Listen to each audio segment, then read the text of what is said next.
You know, when I teach now, I've been at it, this is not my first rodeo, right? Now at this stage of my life, teaching has become, you know, when I first started out, which was not exactly yesterday, it was, you know, I have to make sure I do this and do this to this. I am so past that. Now, you know, now, I tell you with all my heart and soul, I'm a really well-seasoned teacher now. So now when I come here, I look at you and think you could be anywhere else, but you're choosing to spend your day with me. So for my primary is that I know that, and I consider that a big, huge blessing. I am not unaware that you have chosen to spend this day of your life with me. 2, I live in the prayer that this day of our lives will never come again. So this is precious, precious stuff to me. I am not unaware of every single minute we are together. Believe you me, I'm not, okay? Because I live in the prayer this moment, this day will never come again. Number 3, I come from the position now that every single thing I teach has to matter.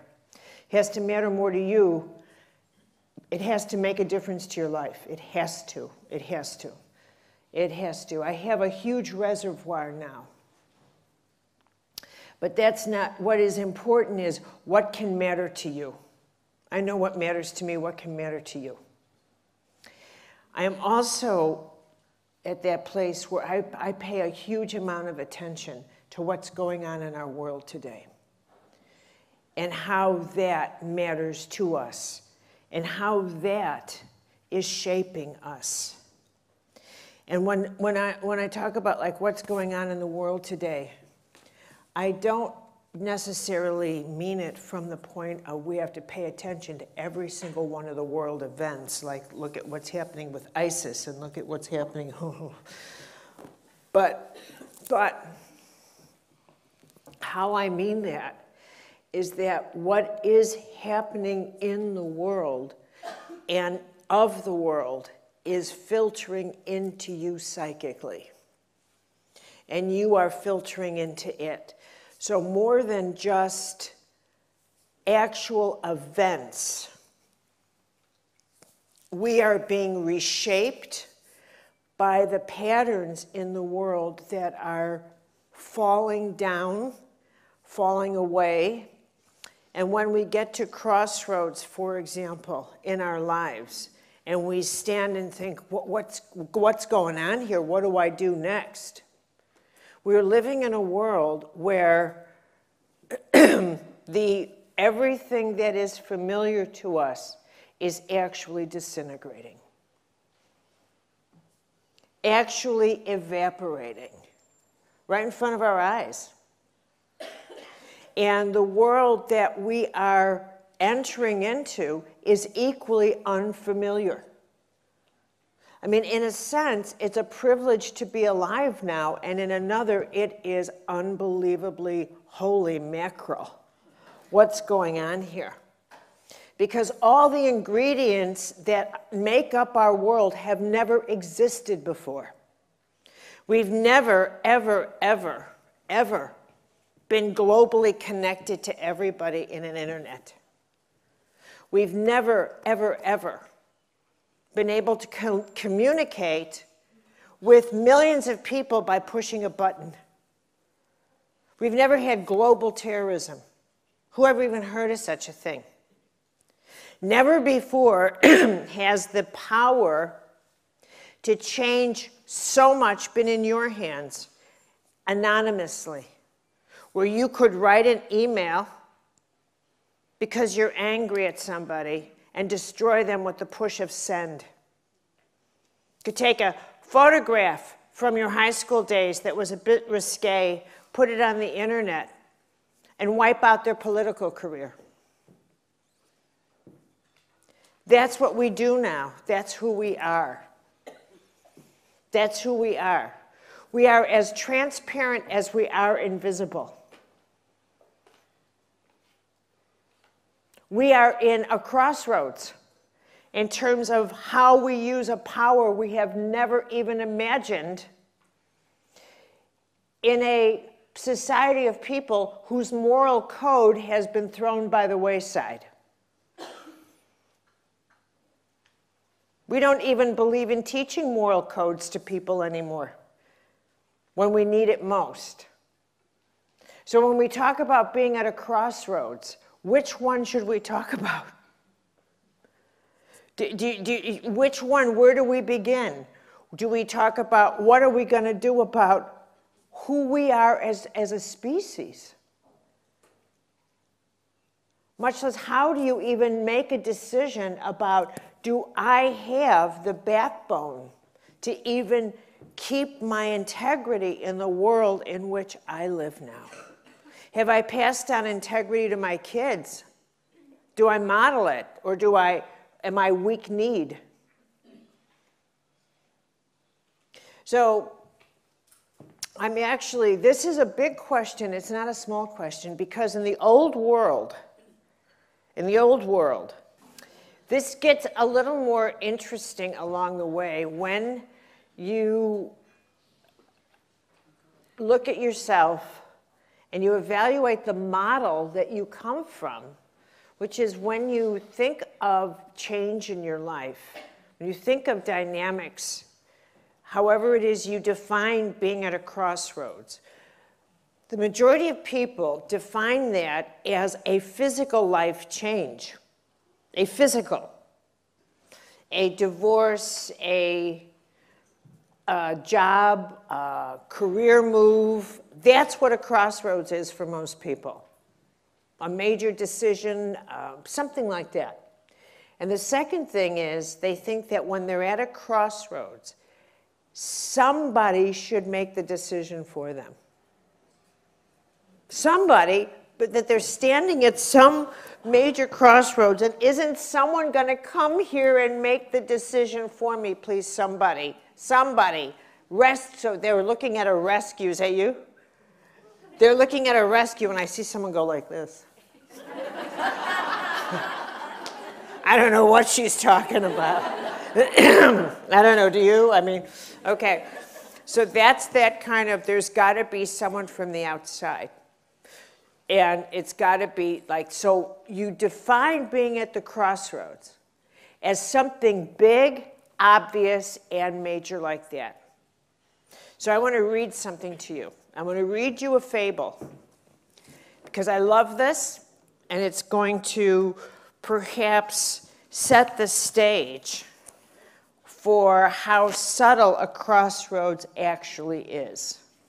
And besides, we love good stories, and this is a great story. A devotee of an enlightened guru announced to the guru that he was ready to become enlightened. He had traveled a long way to deliver this message in person to the guru. Ah, said the guru, is that so? Well, then come and stay by my side and see the world as I do. But you must not question a thing that I do or say. The young devotee agreed, thinking that this task would be easy, as he was convinced he was so enlightened that he understood how the laws of the universe kept the multiple ecosystems of life in place, and why God allowed events to occur as they do to all people. Now the guru met with all his followers every day to give blessings and to hear their prayers as they requested help.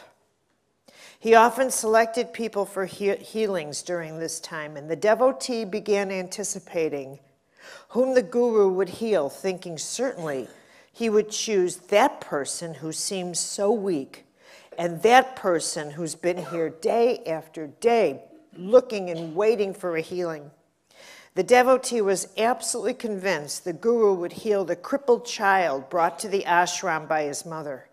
Day after day, this is true, by the way. Day after day passed, but the guru never seemed to notice this mother and child. Finally, the devotee, bursting with frustration, said, I don't understand how you can look into the face of that mother and not heal her child. Can you not see how they are both suffering? You're questioning me. I see them. Do not question what I do again.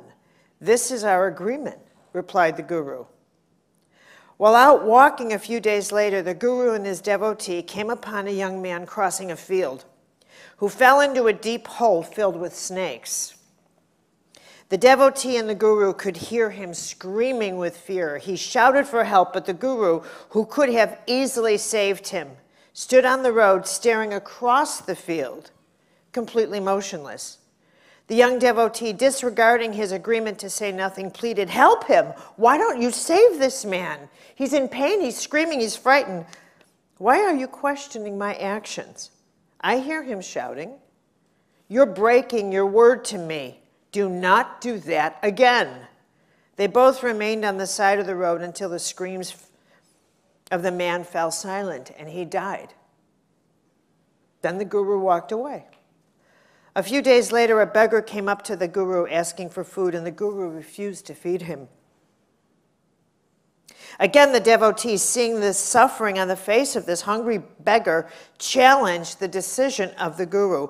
Why did you not feed this hungry man? We've got plenty of food that we can share with him, and it's not right. It is just not right. We have so much, and again, you are challenging me. The guru paused for a moment and said, go away from me. Get away. You are not enlightened. You walk through this world only seeing yourself, only your own pain, only fearing your own hunger. When you did what did you see when you looked at that mother and child? You saw only your own pity and heartache, and that is what you wanted me to stop. You did not really see who those two souls were or why they had to endure that pain in this lifetime. They abused crippled children in a previous life. They sold them into slavery without mercy. That mother needs her heart open.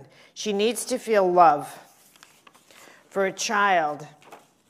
And that crippled child was once a human being who made his wealth off the broken bones of children. They are being healed, but it is through this life that they have been given. Take this life away from them and they will learn nothing. Not even you will learn anything. All three of you will feel better, but what good is that? You wanted me to save the man in the snake pit so that your fear and panic would stop. Yours. You did not even consider whether that man should be helped or whether helping him was the wise act for his soul's journey. It was you that you were thinking about, and only you. Save me, you were begging, not save him. You only thought about how you felt in that moment and what you were feeling while you were watching him. And that is the truth. The devotee was stunned by the guru's response. He wanted to defend himself, to apologize, because he did not realize these things. But the guru would not let him. Instead, the guru said, you think help should always be offered to someone. Should it? Why do you believe that you should always receive help when you scream help? It is just as likely that God is telling people to walk right by you and not help you, as it is that God directs one person to stop and help you. You are not ready to bear witness to the wisdom of God. That man whom you would have pulled out of the snake pit was coming to that village to only do harm to those people.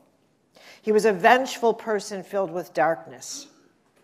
Now all those good people in that village will go on to live blessed and wonderful lives because he did not make it across that field.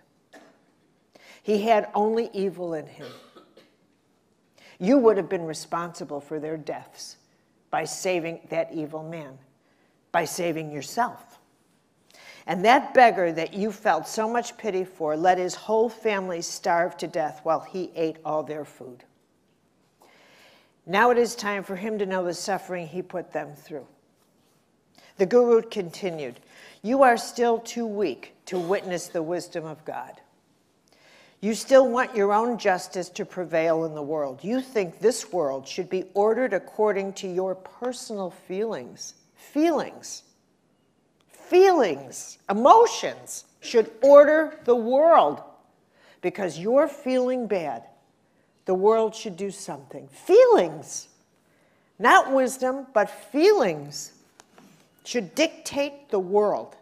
Emotions, they're not even worth anything. They change second to second. If you're upset, then events should be righted so that you feel better, regardless of what is unfolding in all the many lives woven into the journey that's your life. You're still guided by whether you're happy or sad, calm or upset, warm or cold. Why are your feelings so important? Why should they determine the destinies of so many people? Were people born to ensure your happiness? Would you like it if they had the power to change your life because they are unhappy? Would you like that? Would you like it if because someone else was unhappy or angry, they could change your future? But I'm unhappy. So I want you to have a different life. Because I'm unhappy. I get to change your life. Because it makes me feel better. Would you like that? Isn't that what you want half the time about other people? And further, are you suggesting that God is a fool and is unaware of what is just, unjust, fair, and unfair? There are no accidents in this world. There are no catastrophes. There are no mistakes. All choices have consequences, and all consequences are eventually balanced. So the Guru finally says, go away from me until you develop the strength of spirit to detach from your own sense of right and wrong, justice and injustice, and your own desire to make things right for you and you alone. Then you'll be able to see how life is truly ordered around the wisdom of God, working things out for all people. One of the great keys of that story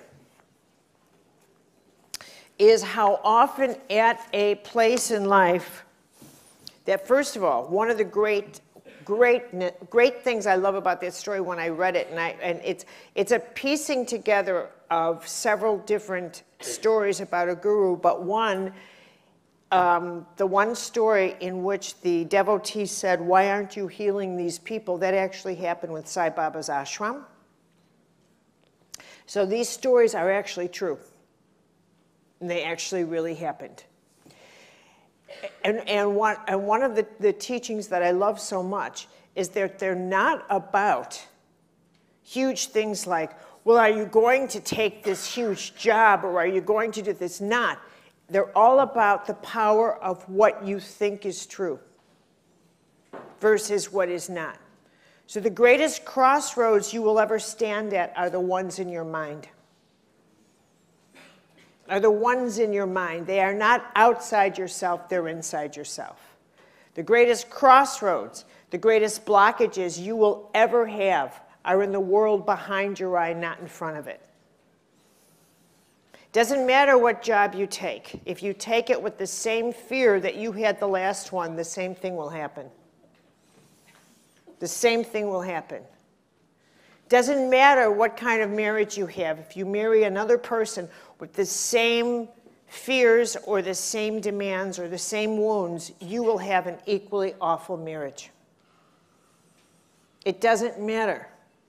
The crossroads in you have got to be your capacity to recognize, I'm standing at a crossroads of attitude. I'm standing at a crossroads of emotion.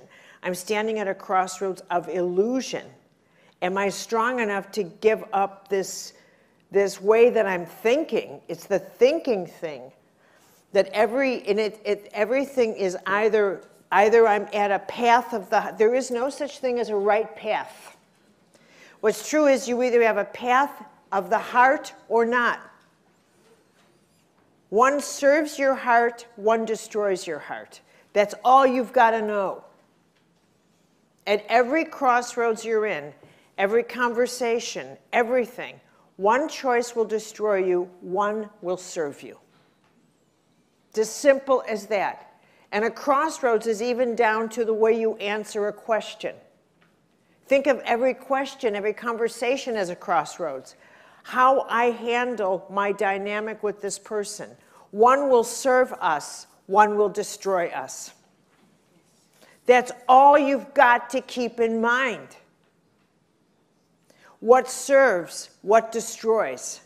What serves, what destroys. One will serve, one will destroy. One will serve you. If you sell your soul, you've destroyed it.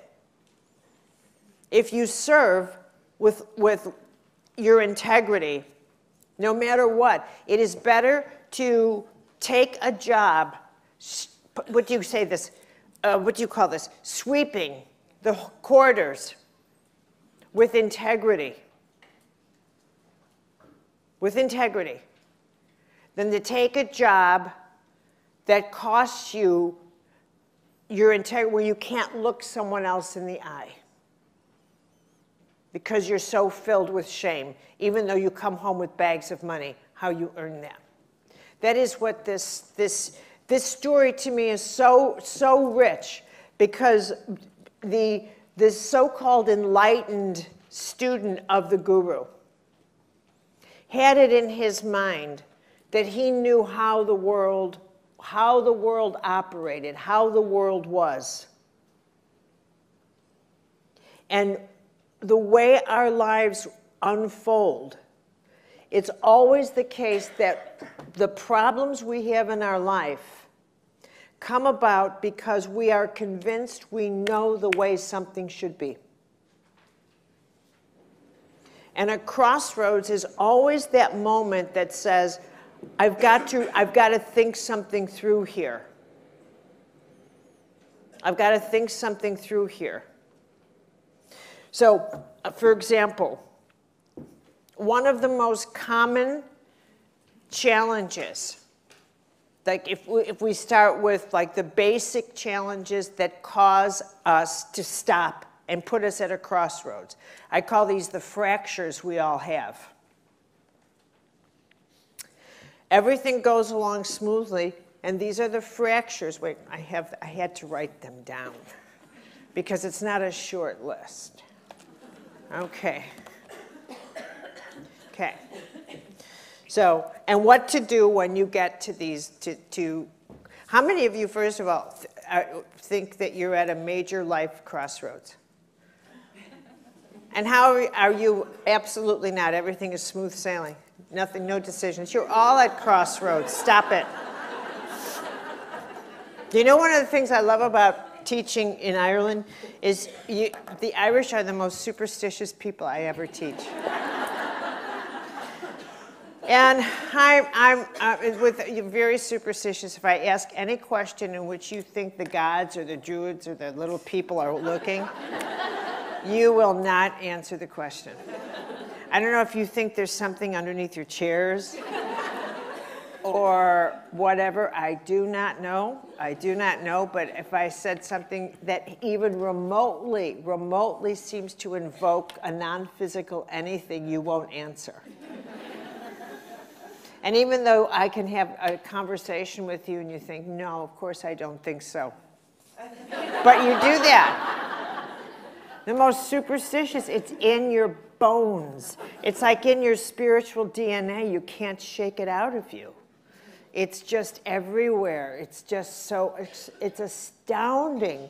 It's astounding, astounding, astounding. I just don't, you know, this is probably not a nice story to tell, but I must tell it.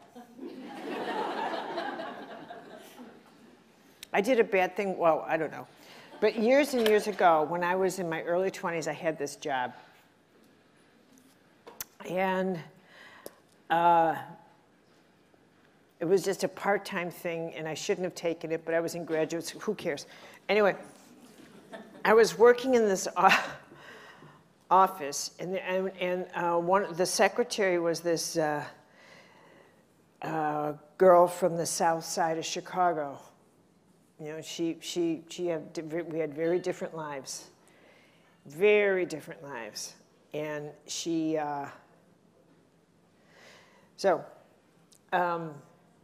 was just like 4'11" and kind of, you know, Rubenesque. And she was a Baptist and, you know, one of those, you know, kind of like reborn Christian, and we were so different. Anyway, she's very superstitious, and she'd take off to New Orleans every now and then to get curses cast on people with voodoo, and scared the bejesus out of me. Anyway, but here the other side of her was she was so remarkable because she had like a photographic mind, and I don't think she even realized that. We were throwing a conference, and we didn't have computers then. We didn't have anything. We didn't have anything. We still had notebook with, you know, those little white cards in it. And I would say, Evelyn, is this the right address for that person? And I'd say, do we have this address in there? She just knew. She knew by the glance. She'd know if the right number was on there. She knew all this. The other thing she could do is I would take something and I'd say, how much is this going to cost to mail? $2. Okay, like that. Okay. The other thing, so my habits all annoyed her to no end. Every one of them. I just annoyed her. And one of the things is I always have a pen in my hand. It's like I don't know, it's you know, you took the pacifier out when I was a kid, you put a pen in and I was off, okay? So, and I don't mean it, but because I always have a pen in my hand, I sometimes will sign down and I walk away because I don't even feel it anymore. You know, I don't even feel, of course, if it was a Mont Blanc. But, ooh, is it your Mont Blanc? How did that happen? All right, you know. But anyway, I said to her one day, I said, Evelyn, did you see my pen? I said, are you sure I didn't leave it on your? And I said, it must have been the little people. She said, what you talking about? I said, I don't know, sometimes little people take your pens. What you talking about? And I said, well, there's one of them now under the desk. I should not have said that. She jumped up. She got on the desk. All 4'10" of her. And we worked for a man named Ed Marciniak. At the top of her voice, Mr. Marciniak, Mr. Marciniak. He comes running in, and he goes, what are you doing up there? And, you know, he says to me, what is she doing up there? And I said, I don't know. And she screams, I ain't working nowhere where there's little people. And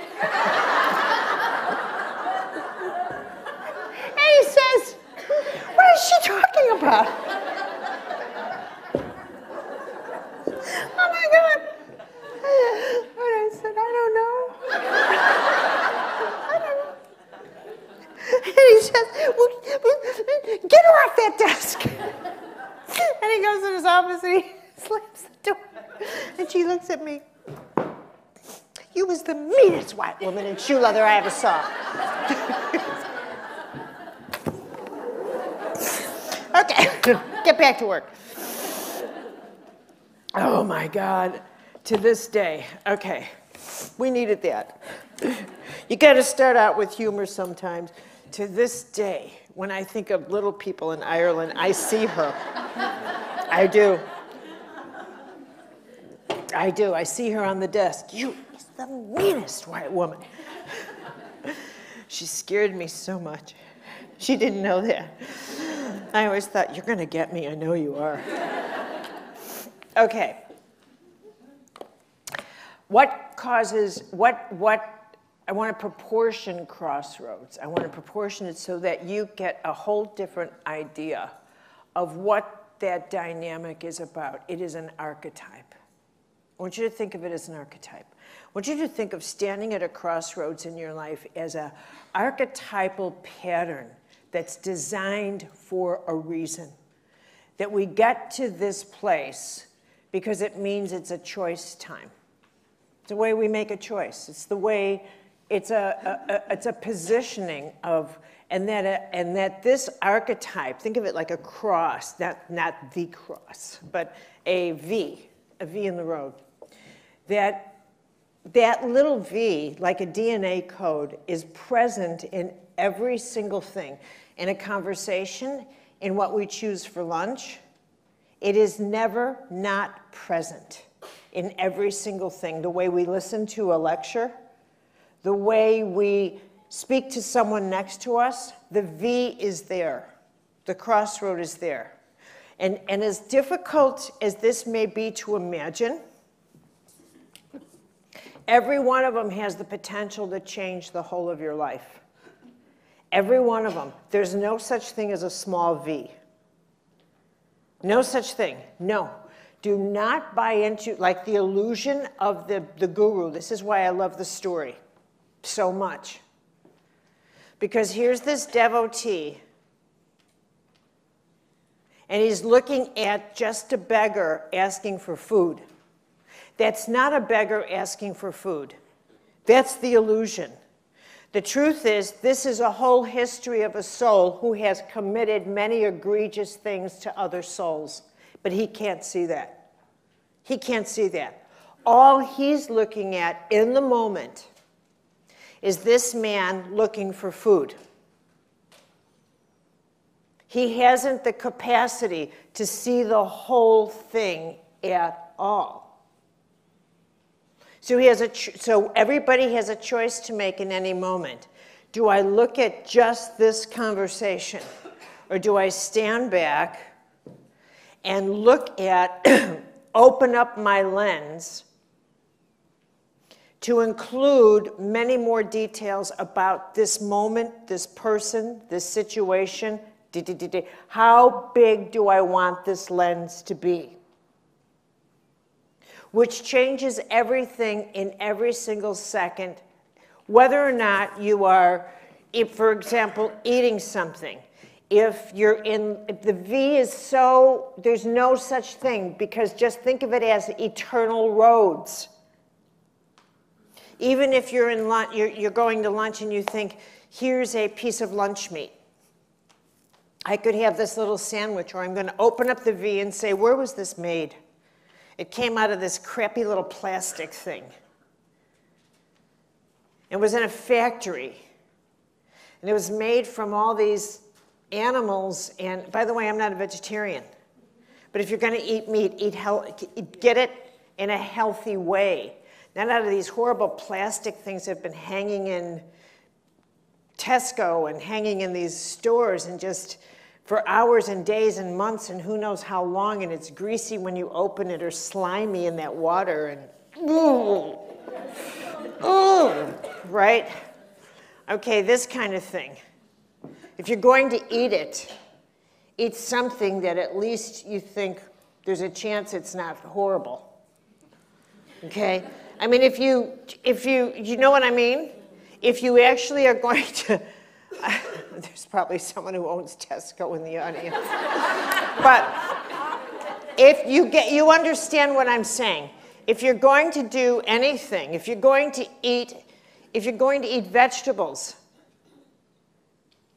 get the most healthy ones you're going to get. Don't get ones that have been sitting and molding in a piece of plastic. No matter what you do. But if you do it, open up your lens and say, where did this come from? Where am I buying this? Is there GMO in there? Because if I decide that I'm going to be a vegetarian, it doesn't do me any good if I'm eating GMO processed vegetables. I'm just mainlining chemicals. So I could stand on the crossroads and decide, you know what, I think I'm going to get healthier with my diet. But in fact, this decision is not doing me any good. if I open the lens. It's not doing me any good. I have to open the lens and say, where's this coming from? Just the decision to eat a vegetable is not going to help me because I haven't looked where it's coming from, or et cetera, et cetera, et cetera. So the crossroads isn't helping me because I haven't really looked at it. Are you following? Yeah. Okay, it's really important to get that there's no such thing as a small decision, and if you really decide, this could be a game changer for me. How deep am I going to look at this? There's no such thing as a small crossroads if you decide, you know what, I'm going to just pause here and take a look at the potential of the crossroads I'm standing on. Maybe I don't want to really make a big deal out of it today, but if you live with the idea that there is no such thing as a small crossroads, like even in a conversation, you have a conversation with someone and you think, I'm going to listen with an open mind today. I may not speak to that person about this today, but today I'm going to try an open mind. And I'll stand here and decide, I think I'll listen a little bit more deeply to what they say and not always fight back. I think I won't fight today. Today I think I'll listen. I may not let them know I'm listening. I don't have to do that. But I think I might listen to their perspective a little bit more. I may not like it because I know what listening does. It opens up the crossroads. It means I have to absorb their point of view and include it in my response. Which means I don't want to do that. I want it all to be my way. But today I'm going to listen a little bit. This is a crossroads, just the decision to listen. Every single thing is, and that's the point about it being an archetype. It's the most powerful archetype in the world. It's that powerful. It changes, and it exists in everything, in the way you speak. I wonder what tone of voice I should use here. I could use a loud one, a small one. Every tone of voice you use is a crossroads. If you decide, I think I won't scream. Screaming usually doesn't work well. I think I won't have a chippy attitude. Chippy. Well, I guess it's okay. Is there something wrong? No. Okay, I think you're communicating something's wrong. I think you are. No. And when someone does that with me, I'm like, you know, because that doesn't work. Drama doesn't work. It's like as soon as you get off the stage, Sarah Bernhardt, and you want to talk like an adult, let me know. I don't do drama. I'm not a drama school teacher. If you want drama, I'll reel it up. And we'll go at it, but you won't win. Because I've been at it longer than you. So when you want to drop your nonsense, we'll talk. But when you decide, I think I won't do drama, what would happen? Okay? So this, I'm gonna weave something into this workshop that I didn't expect to weave in, and I hope that's going to be okay with you, but I thought it would add to the texture of this workshop. And that's that I've been teaching a course on spiritual direction. And some of it has turned out to be the most beautiful course I've ever taught in my life. That's number one. Number two, it's the only course I've ever taught in my life where nobody wanted the course to end, so I've added the next course. Are any of you on the spiritual direction course? Okay, are you enjoying it? Yeah, okay. So it's caused me to wonder, what in the world is that course? I mean, I've been teaching 30 years. And so both this subject of crossroads and spiritual directions has come from the courses on reflections that I have been teaching. And it's made me ponder on something that I want to just share with you, because that's the direction I'd like to take the rest of the day, if it's okay.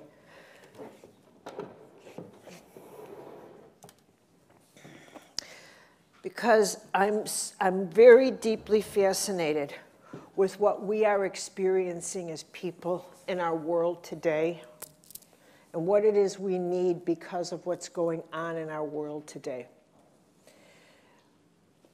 And so this is my hunch, if I combined crossroads and spiritual direction, because in a sense they have a lot in common, of course. One is direction and one is crossroads, and you need direction at a crossroads. But I think that is absolutely the key. For the last 40, 50 years, people have been fleeing out of everything that's traditional. Everything. That's part of why when you get to crossroads, you're not sure what to do. Because all the roadside signs that you would have normally looked for in another generation, generations ago, are not up. You know, this way to Paris, this way to the bank, this way to school, this way to the next profession. We've taken them all down. They're all down, okay? These days, when you lose your job, it's because the entire occupation's evaporated. I mean, this is a crisis that is never, I don't want to call it a crisis. I don't want to use that. This is a phenomenon that has never existed before, ever. And it's global. It's global. You know, to give you the tenor of how things are so different, at the end of World War II, and these were our parents and our grandparents. So in our society, the society that raised us was a society that was built with a spirit and an attitude that was very proud of rebuilding and building. Very proud of that. So its policies and its soul was all about bringing life and power to its people and to its everything and building again. It was very much about that. Even though it was that you felt the flavor of it everywhere. You felt it everywhere. You felt it. It was just surrounding Europe, and you just felt it, and you just felt it. It was everywhere. And then the tides began to change. So this is what you're feeling now in the tides began to change as 9/11 had a lot to do with that. But even as we came, there was kind of a sense that it created in people this abundance, this mad abundance, created in people this attitude of what I don't want anything to do with tradition. We'll just break away and go our own way. Nobody's going to tell us what to do. This was an attitude that was born in the 60s and then the 70s, and that we would all go and become our own person. And the idea that we would all take care of our inner self. Can you relate to this?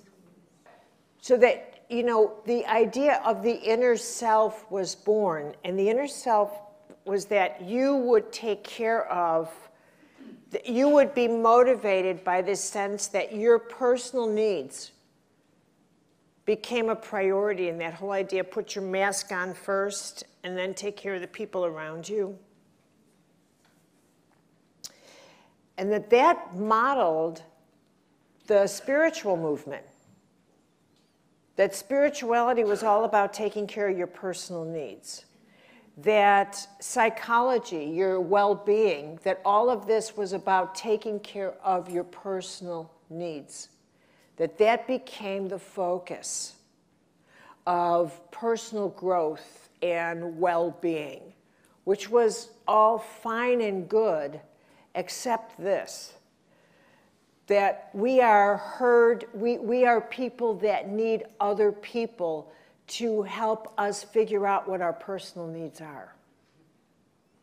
We don't do well without other people.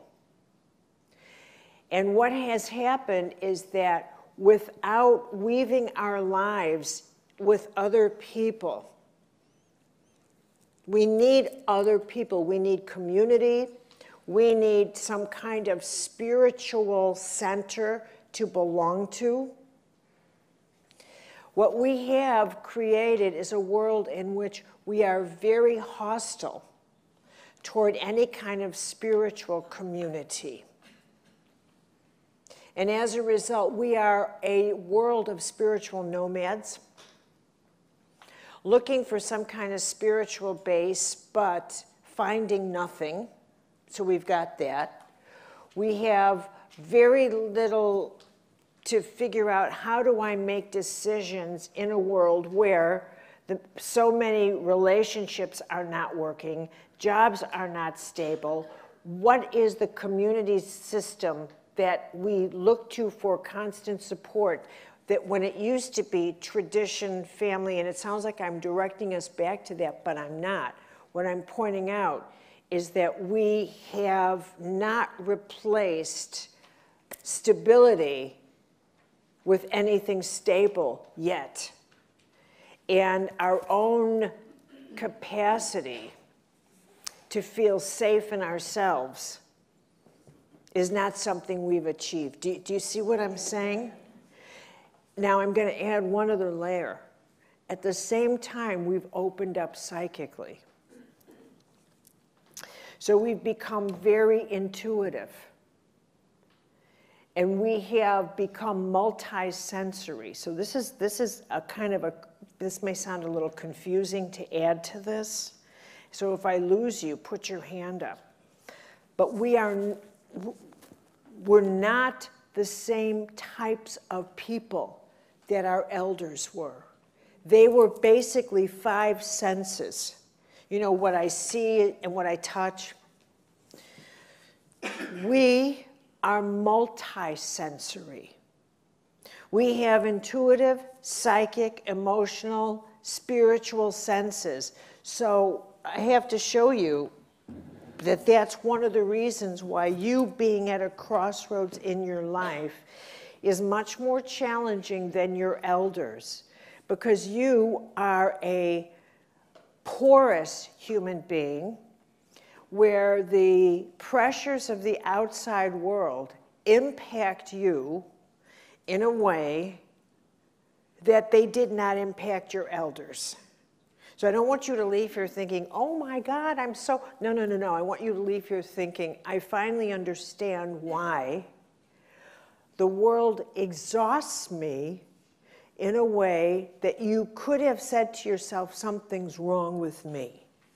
There's nothing wrong with me. You just have not understood, perhaps, the way you are now functioning. Okay. And it's important that you really understand this. You know,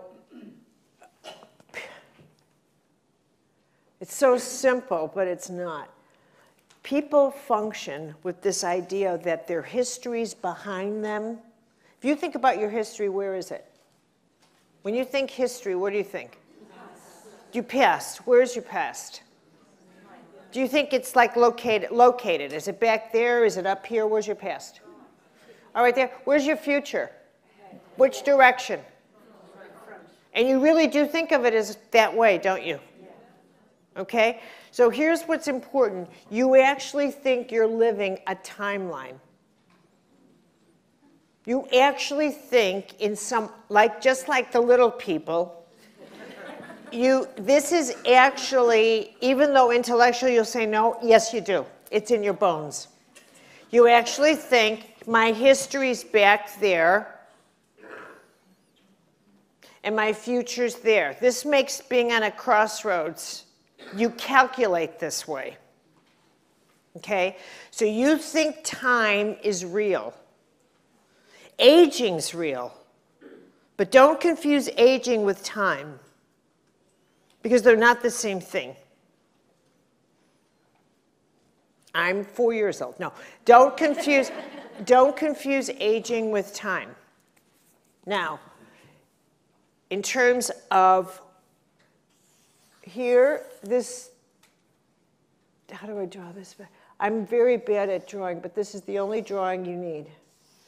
This looks, remember latitude and longitude? Yeah. Okay, this is the only drawing you're going to need. This is you right here. This is actually more akin to the energy field you're living in. It's like the Earth with latitude and longitude. This is actually the field you're more living in. You're living in more of a present time field. Okay?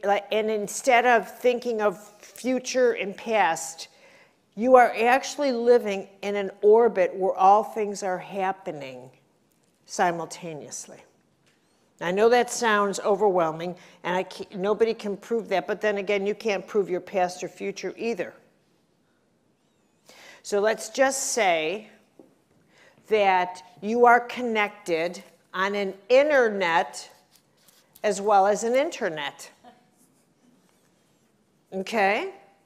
That you're connected to everybody through this orbit you live in. That this orbit connects you. That you're wired in now in a way to a global internet and internet. Which changes a whole lot of what you want, how you want to be, how you think, how you feel, what affects your health, what you can imagine doing, and what you can imagine never not doing again. Okay? You are being connected to a whole different sense of who you are and who you want to be, who you need to be. Okay? This is a very different wiring now. This wiring awakens in you a very different psychic field. This field is filled with different data, so that over the course of the last, let's say, 5-10 years, you may find yourself being drawn to different types of technology ideas, especially, you know, like creating techno ideas that you think, should I do that? Why am I doing that? Why would I want to do that? I don't know why I look and I think you're doing that, or you're going to do something like that. The gentleman that I'm looking by the door. Are you going into technology or something? Did you want to? Because I see it. I see this orbit around you. But your choice, but I'm telling you. That sounds like a funny sentence, doesn't it? I'm telling you what I see. And it's just very strong in you. Whether you have the push to do that, but it's in your intuitive instincts and these kinds of instincts. What you feel, what this does is it will talk to you at your soul instincts. And here is how I hear this in so many people, and this is a crossroads. So this is where your, how do I say it, the spiritual direction and crossroads blend, is that a lot of people find that they get inspiration to do something that in the previous world, they start getting creative instincts that they didn't have before, the creative instincts perhaps to start writing, a lot of maybe writing children's books, or maybe creating at a very deep, profound soul level. And the thing is, they feel like they can relate in storybooks about animals, or a lot of people feel like their psychic skills to heal animals or to work within the multiple communities, spirit communities, nature, animals, people, are waking up because they are waking up. And when they say things to me, and this is a crossroads, should I follow this? Well, again, there you go. Should I follow this? Well, of course, if you're going to get me saying it, I'm going to say, well, duh. But I understand why someone would be terrified to follow it. I get that. Of course you would be. But you have to decide, you have to realize that in following the skills of the soul, you have to pioneer that for yourself. There was nobody who was a medical intuitive when my skill of the soul emerged. In fact, there weren't any medical intuitives. Now there's over 1 million of them. No kidding. But there wasn't any. I mean, it was a skill I had to pioneer, and I didn't even know I was pioneering anything. You know, thank God keeps fools in the dark. You know, you don't even know. So you're at a crossroads. You have to decide, am I going to do this? So you just kind of follow it blindly. But this is how the skill of the soul emerges. And it will always be multi-sensory. It will always be multi-sensory. This other part of you at the crossroads will always be in addition to something 5 sensory. So you may have an education, for example, like I did, to be a writer or a teacher. No, writer or history person. But the other skills will come from the other part of you, the multi-sensory. They'll be the next 5 skills. They'll be your intuitive, your spiritual intuition, your gut intuition, your, you know, intellectual intuition. And they will build on the educational or the carpentry that you learned how to do, or the electrician that you are. They'll build on the earth skills. And then it's your decision at the crossroads to put the 2 of them together. You're totally influenced by what Buddha would call illusions, by what this guru and his disciple, by how you interpret the events from your past, by who you think you are, by what you think you should, what you think you're owed, by what you think your future should entail. Do you know how many crossroads there are? For example, one of the reasons people can't function at a crossroads, they're at a crossroads. And this is something I encounter actually weekly with people.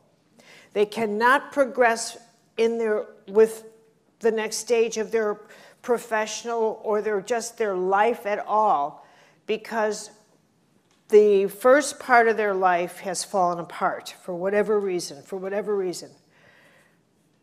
But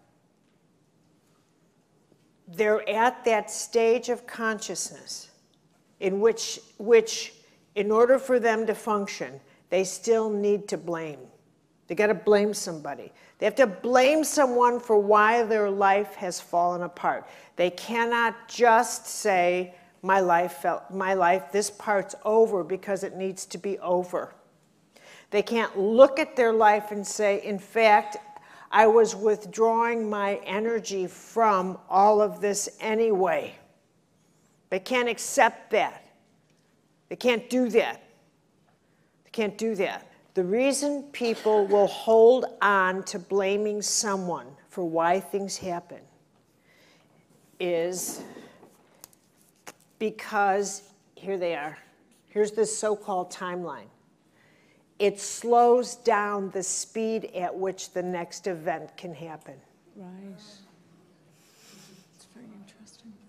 It's actually the way you control time and space. Okay. Okay? It's an anchor. It actually controls the speed. As long as I can blame somebody, it allows me psychically to stay in a certain reality. It allows me to constantly go for therapy. I'm still processing. It allows me to still be angry, tell the same story again and again and again on a hamster wheel. Are you still angry? Yeah, I need to be angry another 2 years. How about you? Okay, because like I'm not ready to sell the house, get divorced. I'm not ready to do any of that for at least 2 years. I got kids in school. I need the money. What about you? Okay, so I'm planning on this anger for 2 more years. How much you got? Okay, so I get to postpone everything. I'm not really angry, but it works. It works. It keeps my house in place. It keeps my mortgage getting paid. It works. So I am going to keep everything going for 2 years because it works. I think that we are realizing things faster because we just, by the manufacturing of the tools we have, we access information faster. We have Google. We do things faster. We do everything faster. We communicate betrayals faster. We communicate the law faster. We communicate everything faster. We just do everything faster. And if you do that faster, you act faster, so you move faster. So everything is done faster. So that's how everything feels like, oh my God, things are happening faster, because they are. Because they are.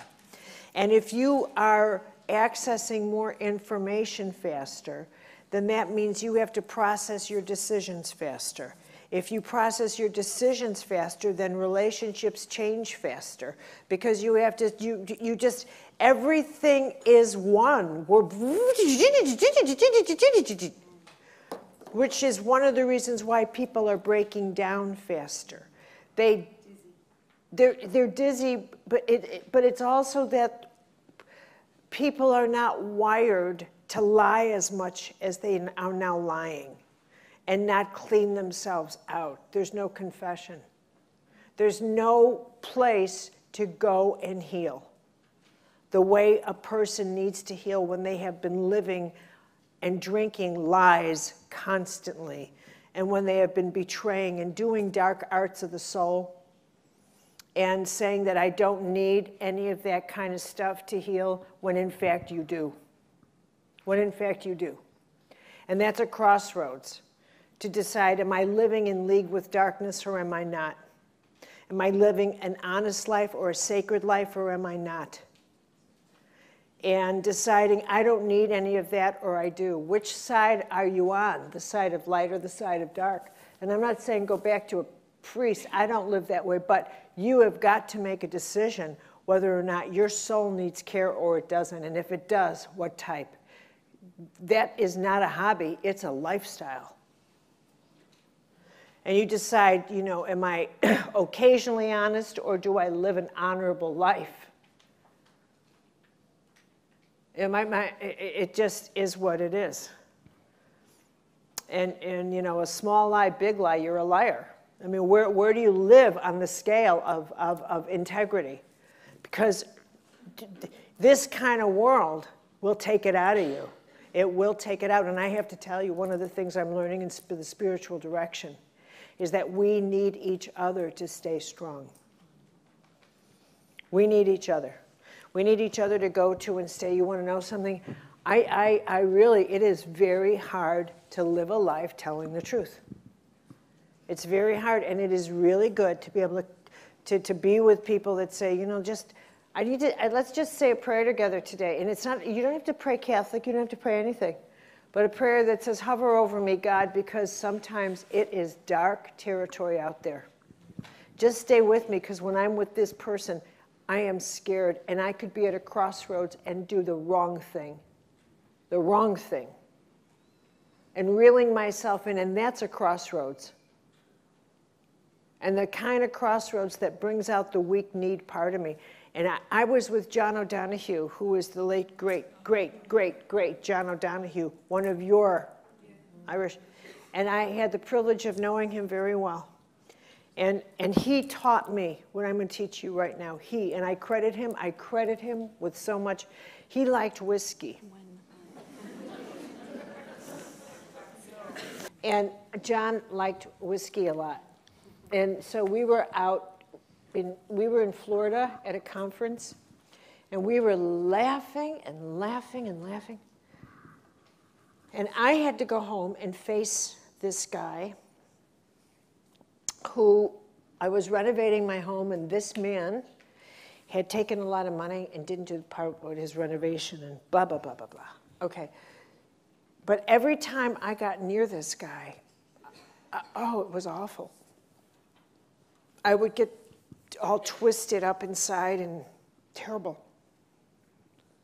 And I would lose it. I would lose it. And I thought I could beat this guy at his own game because I was so smart. And I thought he was not as smart.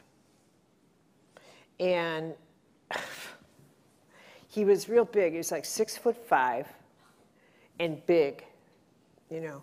So that he had it over me physically, you know, by a long shot. He also had a gun. All right, now I wasn't afraid this jackass was going to shoot me, you know. Although these days in the States, you know. But what I couldn't stand was his snicker. And that, like, what was I going to do about it? And you know, in civil court, you sue somebody, it costs you twice as much money to sue them for the money you're not going to get back anyway, because you know what he did? He spent it on a boat. That was my fault. So I was so angry. And this is what happens. You want them to admit that, yes, I took all the money you gave me to build your cabinets, and I bought that boat. You want to ride? You know, were you that stupid to give me that money? You know, because I was. And of course, his look on his face was, what are you going to do about it? Nothing. I don't have any money to give you back. If I sold the boat, you'd get nothing, so I'm going to enjoy the boat. Get out of here. I was so angry, and I said to John O'Donohue, you got to help me. I've got to go face him, and every time, as soon as I'm there, I think I'm going to be okay, and then all I want to do is rip his eyes out. Right? Because I had this attitude that how could it happen to me? I've always been so honest. How could it happen to me? Right? Okay. Because it did. Shut up. You know? Really, it was my first good dose of, because it did. Shut up. Who do you think you are? I mean, it was perfect, right? So John said to me, it was wild, because, you know, when he's drinking, we're laughing, and as the moment I said, John, I have something I'm in a spiritual crisis, he goes, whoosh. And that priest, that presence, that beautiful, drop-dead handsome, man, how did he stay a priest 19 years without women jumping that man? Really, serious? I mean, serious. Serious. And he just came, and then he said to me, you're not strong enough to be around that kind of darkness. He said, you're not strong enough. The darkness will get into you. So I'm going to hit a pause button here, because this is a big thing. First, he didn't say that man was dark. And that I need to point out. But rather that there is darkness, which is something that is an absolute truth. And that darkness can get into us. Can get into your thoughts. Can get into your attitude. It can get into your thoughts about yourself. It can get into your thoughts about your own life. My life will never be any good. Nothing will ever be any different. I'll never get through this. I'll never be happy. I'll never be all right. That's how darkness talks. Darkness is not a gargoyle at the foot of your bed or a girl spitting pea soup like The Exorcist. This is how darkness works. Darkness tells you, you deserve to take this because you've worked so hard, and by God, you're not getting paid for your efforts. So just take a little extra. Who the hell cares anyway? And everyone does it. That's how darkness talks. Chips away just a little bit at your integrity in bite-sized particles. So it doesn't tell you, for example, to go take $1 million one day, because that would be overwhelming for your little bitty hands and your mind. Because you really can't imagine taking $1 million, but you could take £1 or €1. And then the next day, €5. It builds. It builds. It's like working out. You can't imagine running a mile a day, but you start out small, you could do it. That's how it works. That's how it works. So he said to me, you are too weak to be around that. And he said, you need to pray. You need to pray, because you cannot manage that. It will eclipse you. It will eat you alive. And he was right. And it was the first time ever in my life, and I couldn't believe that, because for as much as I know about darkness, it never occurred to me to pray before I confronted it, or ever was anywhere near it. Never occurred to me, never ever occurred to me. That was the first time, and not the last. It was the beginning of me praying before I went anywhere near darkness. Now we'll talk about praying before you stand on a crossroads where you know you're facing darkness. Because you cannot make a decision where you know you are dealing with something dark. You know that you're dealing with something dark, that you have to make a decision whether or not I'm staying here, I'm this, or something dark has a part of you, and you've got to get it back. You got to get it back. You can't just do that. You need an allyship with light. And you don't get that without prayer. And the thing is that I realize we've grown so arrogant, and this is what I started to say earlier, in our idea that we can do everything on our own. We can't. We cannot. We absolutely cannot. Because grace is not a mental, you can read all the books you want. Your mind will never get you to deal with evil. It is a task of the soul, prayer, and humbleness. So when I went to the crossroads at that point, I decided I either pray my way through this, but I could never intellectually my way through. Standing at the crossroads, it was a choice of prayer and humility, or arrogance and the mind, and I knew that would defeat me. So I went this way. I went this way. Is that our shadow?